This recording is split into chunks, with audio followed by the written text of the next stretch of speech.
राधे राधे मित्रों, हम आंवले के वृक्ष की उत्पत्ति और उसके महात्म्य की तीसरे भाग में आपका स्वागत करते हैं। आप तीसरा भाग सुनिए, आगे की कथा सुनिए। व्याध को प्रेरणा से विश्वामित्र जी के कहे हुए इस धर्म को सुनकर वह शाप भ्रष्ट ब्राह्मण कुमार चूहे का शरीर छोड़कर तत्काल दिव्य देह से युक्त हो गया और विश्वामित्र को प्रणाम करके अपना वृतांत निवेदन कर ऋषि की आज्ञा ले विमान पर बैठकर स्वर्ग को चला गया। इससे विश्वामित्र और व्याध दोनों को बड़ा विस्मय हुआ। व्याध भी कार्तिक व्रत का पालन करके भगवान विष्णु के धाम में गया, इसलिए कार्तिक में सब प्रकार से प्रयत्न करके आंवले की छाया में बैठकर भगवान श्री कृष्ण के सम्मुख कथा श्रवण करे। जो ब्राह्मण कार्तिक मास में आंवले और तुलसी की माला धारण करता है उसे अनंत पुण्य की प्राप्ति होती है। जो मनुष्य आंवले की छाया में बैठकर दीप माला समर्पित करता है उसको अनंत पुण्य प्राप्त होता है। विशेषतः तुलसी वृक्ष के नीचे श्री राधा और श्याम सुंदर भगवान श्री कृष्ण की पूजा करनी चाहिए। तुलसी के अभाव में यह शुभ पूजा आंवले के नीचे करनी चाहिए।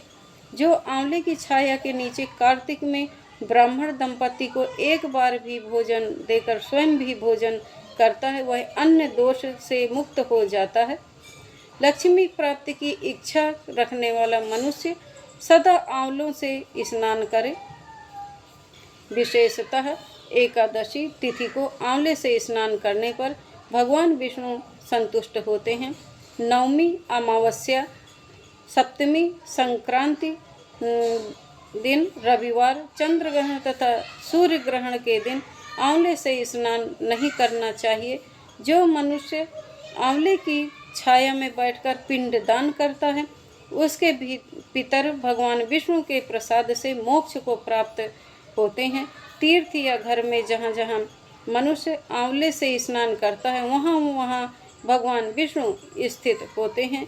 जिसके शरीर की हड्डियाँ आंवले की स्नान से धोई जाती हैं वह फिर गर्भ में वास नहीं करता। जिनके सिर के बाल आंवला मिश्रित जल से रंगे जाते हैं वे मनुष्य कलयुग के दोषों का नाश करके भगवान विष्णु को प्राप्त होते हैं। जिस घर में सदा आंवला रखा रहता है वहाँ भूत प्रेत कुष्मांड और राक्षस नहीं जाते।